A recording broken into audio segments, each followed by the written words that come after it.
늘 지사님이 그런 일이 있고 나서는 저한테 했던 말, 비밀 텔레그램들이 있어요. 미안하다, 개념치 마라,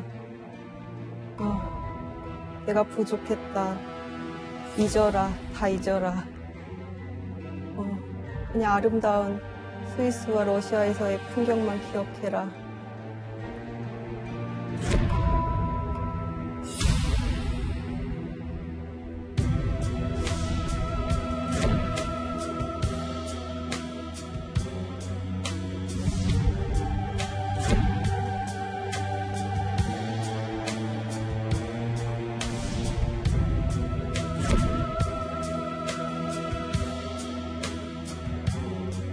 거듭 사죄드립니다. 그리고 검찰은 한시라도 빨리 저를 소환해 주십시오.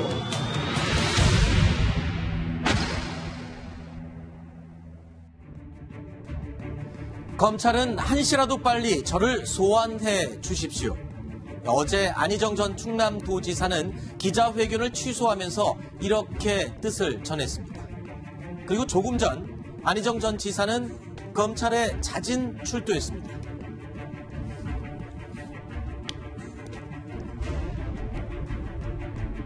성폭행 폭로가 이어진 지 오늘로 나흘이 지나고 오늘 닷새째입니다. 그 사이 안희정 전 지사의 공식 입장은 5번 바뀌었습니다. 저로 인해 상처를 입으셨을 많은 국민 여러분들께 또 도민 여러분들께 죄송하다는 말씀 올립니다. 그리고 제 아내와 아이들 가족에게 너무 미안합니다. 그러면 안 되는 거 아니에요? 성실히 검찰 조사에 따라 조사를 받도록 하겠습니다. 정말 죄송합니다. 추가 폭로 있었는데요. 조사 과정에서 성실하게 임하겠습니다.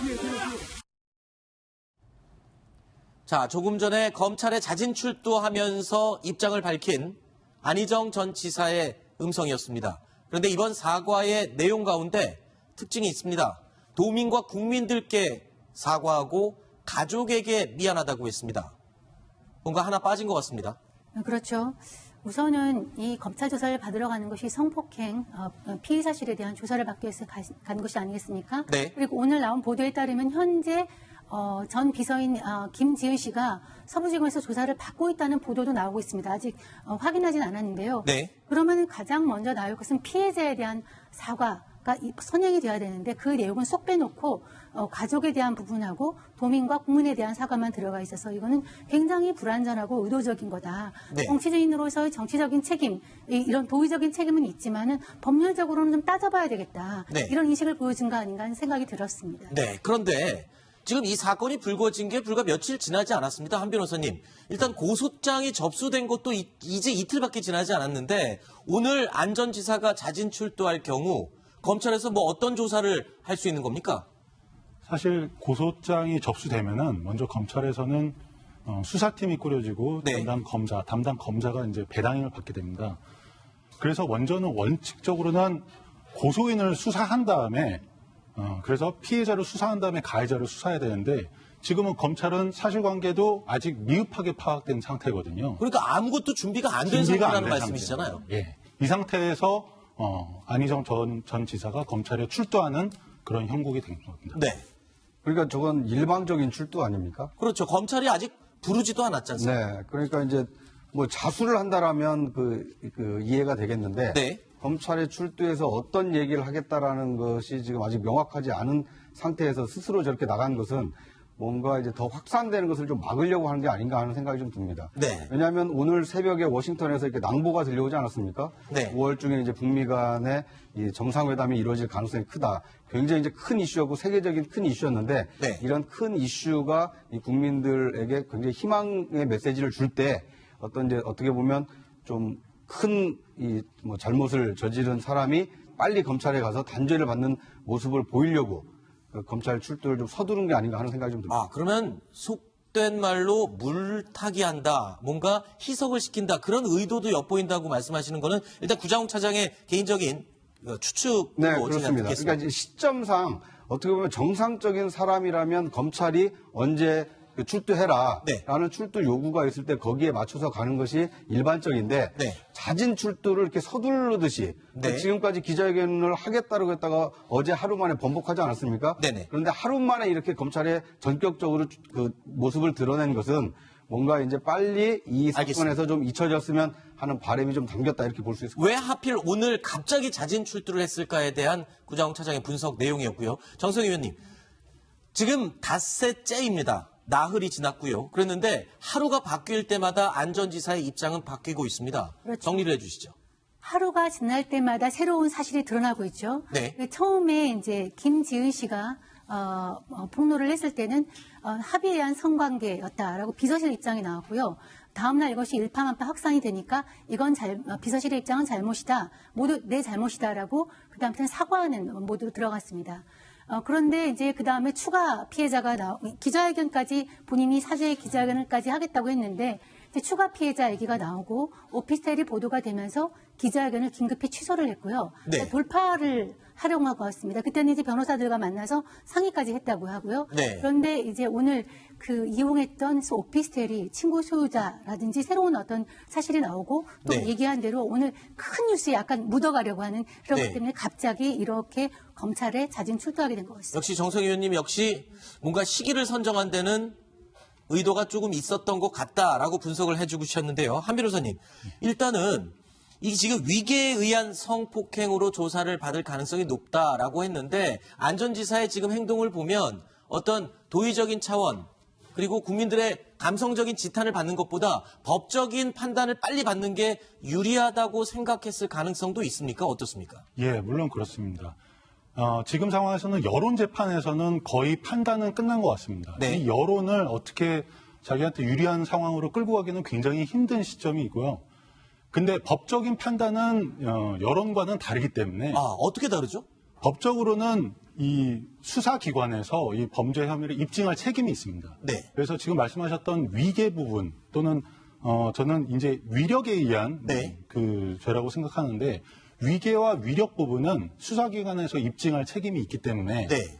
이 부분은 법적인 판단을 받아봐야 되겠다. 그런 결론을 냈기 때문에 아마 법적인 그 수사기관으로 먼저 출두를 하겠다. 실제로 이렇게 위계나 위압에 의한 성폭행의 경우 판례상 이 유죄를 받은 경우가 그리 많지 않다라는 얘기도 있던데 맞습니까? 예, 그렇습니다. 특히 위력에 의한 간음은 판례상 인정받은 경우가 매우 드뭅니다. 왜냐하면 대법원에서는 위력이란 이 사람의 의사를 제압할 수 있는 무형적, 유형적 어떤 힘을 말한다고 이렇게 되어 있습니다. 그래서 이 위력의 어떤 사실관계를 입증하는 것도 만만치가 않습니다. 굉장히 추상적인 부분을 실제로 입증을 해야 되기 때문에 검찰에서도 호락호락한 일은 아닌 것 같습니다. 그렇다면 검찰이 허를 찔린 것일까요? 검찰이 들고 있는 카드도 물론 따로 있습니다. 김지은 정무비서가 성폭행 장소로 지목한 서울의 모 오피스텔이 바로 그 증거가 될 것 같은데요. 이 오피스텔에서 일어난 일에 대해서 김지은 정무비서는 이렇게 설명하고 있습니다. 미투에 대해서 불안해하는 약간의 기색을 보이셨던 것 같은데 저한테 내가 미투를 보면서 그게 너에게 상처가 되는 건 줄 알게 되었다. 미안하다. 너 그때 괜찮느냐 그렇게 얘기를 해주셨는데 그래서 오늘은 안 그러시겠구나라고 생각을 했는데 결국엔 또 그날도 그렇게 하시더라고요. 또다시 그랬다고 하는 게 저한테는 여기는 벗어날 수가 없겠구나. 지사한테 벗어날 수가 없겠구나. 이유종 기자, 검찰이 지금 이 오피스텔에 대해서 사흘 연속 지금 압수수색을 하고 있는데 가장 주목하는 부분이 이 건물에 설치된 CCTV예요. CCTV에 주목하는 이유가 뭡니까? 원래 이제 김지은 정무수석이 성폭행을 당했다고 한 게 4가지입니다. 4곳에서 당했는데 그 가운데서 2곳은 해외 출장 중이었고 나머지 가장 최근에 발생한 곳이 오피스텔입니다. 그런데 오피스텔 안에 흔적이 남아있을 확률이 매우 적습니다. 그렇죠. 그렇다면 이들의 발자취를 먼저 따라가 봐야 할 것 같은데요. 그렇다면 그걸 입증할 수 있는 가장 좋은 것이 CCTV입니다. 그 CCTV 흔적을 찾아보니까 지난달 24일 안희정 전 지사가 오피스텔로 들어갔고요. 밤이었습니다. 그리고 그 자정이 약간 지난 시각에 김지은 정무비서가 들어갑니다. 그리고 새벽이 돼서야 다시 나오는 영상이 찍힌 그 증거물을 확보했습니다. 그렇다면 조금 전에 앞서 들었던 이 김지은 씨가 2월 25일이 마지막 성폭행 날이었다고 지목했는데 바로 그 날짜와 일치하는 날짜에 CCTV를 확인할 수 있는 그런 것이군요. 그렇게 봐도 되겠죠? 네, 그러니까 시점상으로 보면 이 김지은 씨의 그 진술의 신빙성이 네. 상당히 좀 높다라는 것을 CCTV가 좀 간접적으로 확인을 해주고 있는 것 같습니다. 그런데 이 오피스텔의 소유 문제를 두고도 지금 이야기가 나오고 있습니다. 지금 알려지기로는 안희정 전 지사의 친구가 가지고 있던 오피스텔이다라고 하는데 자세하게 어떤 내용입니까? 네. 이 안 지사가 사용했던 그 서울의 한 오피스텔은 이 안희정 지사의 그 친구인 S씨가 소유한 것으로 되어 있는데요. 네. 그런데 이 S씨는 그 이제 건설사를 운영하는 사람이라고 합니다. 그 S씨의 건설사가 이 오피스텔을 매입한 시점이 이 지난해 8월인데요. 네. 약 4억 1천만 원에 이 오피스텔을 매입을 했고 그 이후에 이 오피스텔을 그 안 지사가 이 개인적인 용도로 이렇게 사용한 것으로 좀 알려졌습니다. 잠시만요. 지금 이 오피스텔을 매입한 사람은 안 전 지사의 친구고 네. 이용한 사람은 안 전 지사입니다. 그렇다면 한 변호사께 여쭙게요. 지금 안 전 지사는 공무원이었습니다. 네. 당시 공무원 신분으로 친구가 매입한 건물을 마음대로 사용을 했다. 그렇다면 김영란법에 저촉되는 그런 사항은 없습니까? 예, 물론 있습니다. 청탁금지법은 공무원, 공직자 등이 제3자로부터 누구나로부터 금품을 수수할 때 여기서 말하는 금품에는 단순히 돈뿐만 아니라 그렇죠. 이런 경제적인 이익도 포함이 됩니다. 그래서 금품을 수수한 경우에는 대가성과 직무 관련성을 불문하고 그 금액에 따라서 처벌하도록 되어 있습니다. 그래서 관련이 매우 높습니다. 네. 그러니까 이제 앞으로 이 검찰이 수사를 통해서 밝혀야 될 대목 중에 하나인데요. 이 오피스텔의 소유주는 안희정 지사의 친구이고 실제로 이용한 것은 안 지사다라는 것은 좀 밝혀졌는데 실제 이 소유를 하고 있는 이 실소유주는 이렇게 해명을 하고 있습니다. 이 수도권 일대 이 건설 현장을 오가는 임직원들이 이용할 수 있는 숙소로 이 매입을 한 것이고 실제로 그렇게 이용을 했다라고 해명을 하고 있습니다. 그러니까 이제 검찰이 수사를 하게 되면 왜 이 오피스텔을 매입을 했고 실제 안 지사가 얼마나 사용을 했는지 네. 그것이 뇌물로 또는 김영란법 위반이 될 수 있는지 네. 이 부분은 수사를 통해서 밝혀야 할 이 대목으로 보겠습니다. 자, 그럼 이 시점에서요. 지금 닷새째 종적을 감추고 모습을 드러내지 않았던 안희정 전 지사. 사실 시청자 여러분이나 국민 여러분들께서는 내용도 내용이지만 안 전 지사의 얼굴 그리고 지금 표정, 상태를 가장 궁금해 하셨을 겁니다. 그래서 앞부분에 들었던 오늘 검찰에 자진 출석하던 안 전 지사의 모습 그리고 음성을 다시 한번 보여드리겠습니다. 저로 인해 상처를 입으셨을 많은 국민 여러분들께 또 도민 여러분들께 죄송하다는 말씀 올립니다. 그리고 제 아내와 아이들 가족에게 너무 미안합니다. 그러면 안 되는 거 아니에요? 성실히 검찰 수사에 따라 조사를 받도록 하겠습니다. 정말 죄송합니다. 추가 폭로 앞으로 있었는데요. 조사 과정에서 성실하게 임하겠습니다.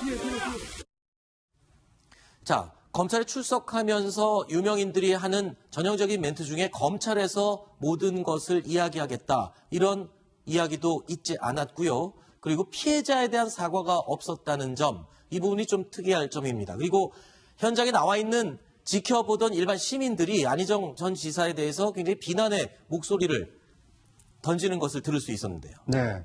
그러니까 어떻게 보면 이제 안 지사는 이제 의혹이 제기된 게 뭐 잠재적인 가해자 아닙니까? 그렇죠. 이제 피의자로도 볼 수는 있는데 그런데 어떻게 보면 이제 방어권을 행사한다라고도 좀 볼 수가 있습니다.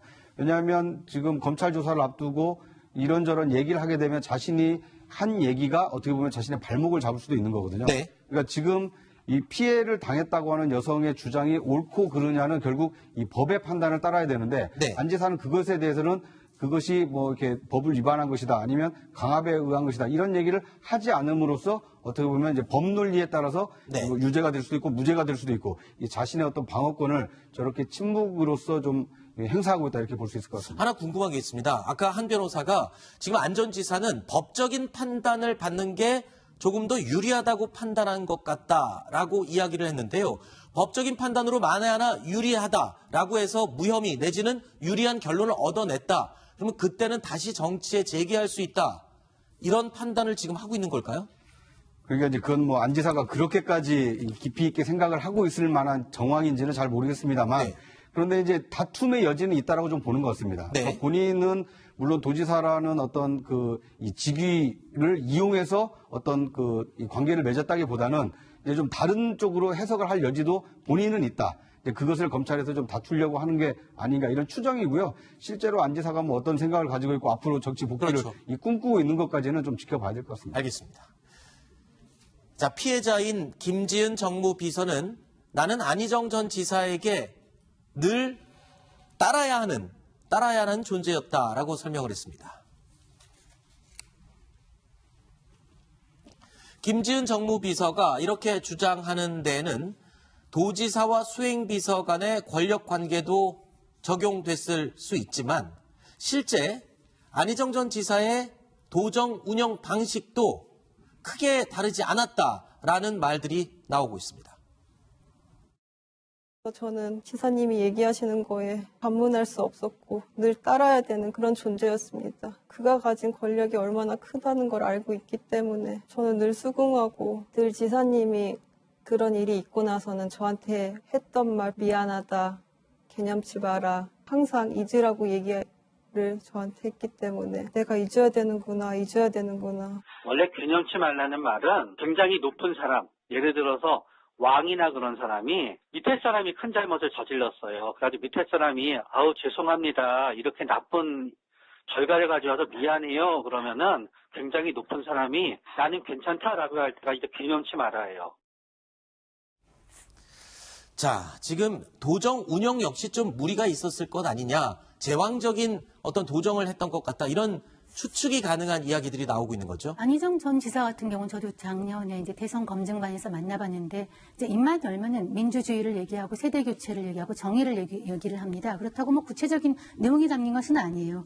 그런데 실제로 이제 도정 운영하는 방에 있어서는 굉장히 좀 권위적이고 전근대적이고 봉건적인 그런 행태를 보인 것 같습니다. 그러니까 아무리 도지사와 비서의 관계라고 하더라도 왕 같은 존재였다라고 느낄 정도였으면 평소에 그 일하는 방식이 얼마나 권위적이고 수직적이었는가 하는 걸 보여주고요. 그래서 뭐 우리 동아일보가 며칠 전에 보도도 했지만 심리적 나르시스트가 아닌가. 자기 위주로 세상이 돌아가고 지구가 돌아간다고 생각하는 심리적인 나르시스트고 그것에 매개가 된 것은 역시 권력이 아니었는가 그런 해석이 나오고 있습니다. 네, 실제로 그 충남도청에서 국장이나 이렇게 고위직이 안전지사하고 통화를 하기가 쉽지 않았습니다. 그래서 그걸 하려면 측근에 있는 비서진을 거쳐야 했거든요. 보통 이전의 도지사들은 그런 상황이 없었습니다. 그렇기 때문에 불통해서 불통으로 운영을 많이 했고 이런 모습이 박근혜 전 대통령의 청와대와 비슷한 것 아니냐 이런 지적이 나올 정도가 됐습니다. 네. 지금 우리 사회는 미투 운동이 휩쓸고 있습니다. 이 문화계, 예술계, 그리고 정치권까지 이 미투 운동이 확산되고 있는데요. 이 가운데 방송계 배우였죠. 조민기 씨가 오늘 오후에 숨진 채 발견됐다는 속보가 오후 2시쯤에 확인이 됐습니다. 자, 이 관련 내용을 지금부터 먼저 짚어보겠습니다. 자세한 내용은 뒷부분에 한 번 더 다룰 텐데요. 속보 내용이어서 한 번 더 짚어보겠습니다. 이유준 기자, 예. 언제쯤 이 사실이 지금 확인된 겁니까? 네, 오늘 오후에 이게 발생을 했는데요. 오늘 오후 2시에 광진구에 있는 한 지하 주차장에서 배우 조민기 씨가 숨진 채 발견이 됐습니다. 발견한 사람은 조민기 씨의 아내였고요. 119에 신고를 했으나 이미 숨진 상태였습니다. 경찰은 자살로 추정하고 있지만 아직 사인을 정확하게 밝혀내지는 않고 있습니다. 그 조민기 씨는요, 12일 경찰에 출두해서 조사를 받을 예정이었습니다. 네. 지금 이제 이 월요일 날 조민기 씨가 검찰 출두를 앞두고 있었는데 이에 앞서 이제 휴대전화가 사실 압수수색이 이제 될 상황이었는데. 최근에 경찰이 예. 조민기 씨의 휴대전화를 압수수색했군요. 그러면은 이제 그동안에 조민기 씨 교수한테 피해를 입었다는 학생들이 이제 계속 나타나고 있는데 한동안 이제 부인하다가 마지막에 시인을 했는데 사실 휴대전화에 들어가서 이 문자나 오간 내용을 보면은 사실 드러나지 않은 것이 백일화에 드러날 가능성이 상당히 높아졌겠죠. 그러니까 검찰 조사를 앞두고 심리적인 압박감을 상당히 느끼지 않았나 하는 생각이 듭니다. 근데 지금 이제 자살로 추정이 되고 있는데 어떤 경우에든 이제 목숨을 끊는다는 거는 있어서는 안 될 일이고요. 네. 우리 사회의 미투 운동이라는 것이 우리 사회를 어떤 그 옥죄고 있던 그런 낡은 의식이나 이런 거를 바로잡다는 것이지 누구를 단죄해서 꼭 몰아가는 마녀상으로 죽이는 것으로 가서는 안 되는데 네네. 이런 사건이 나타나게 돼서 저는 개인적으로 안타깝습니다. 알겠습니다. 조민기 씨는 이 성추행 의혹이 불거진 이후부터 줄곧 명백한 모함이다, 음모다, 그리고 억울하다 입장을 계속 밝혀왔습니다. 하지만 추가 피해자와 증언들이 나오기 시작하면서 조민기 씨가 일부 사과를 하기도 했었죠. 이 가운데 경찰이 휴대전화를 압수수색하면서 뭔가 부담을 느끼지 않았을까라는 지금 분석을 해주셨는데요. 한성준 변호사님, 어떻습니까? 이렇게 어떤 혐의로 수사를 받게 되는데 휴대전화를 압수수색됐다. 이 당사자에게는 굉장한 압박이 될 수 있는 부분인가요? 예, 그렇습니다. 아, 그래요? 예, 휴대전화를 압수수색하기 전에는 저희가 이제 피해자의 폭로한 사실관계를 부인하거나 네. 그리고 그런 일이 없었다 또는 합의에 의한 성관계였다라고 충분히 주장할 수 있는데 네. 휴대전화에서 문자 메시지 내용들을 보면은 그런 것들이 적나라하게 드러날 수 있지 않습니까? 네네. 이런 것들이 이제 검찰에서 밝혀지면은 자신이 그동안 방어했던 논리들이 다 무너지게 돼버립니다. 네.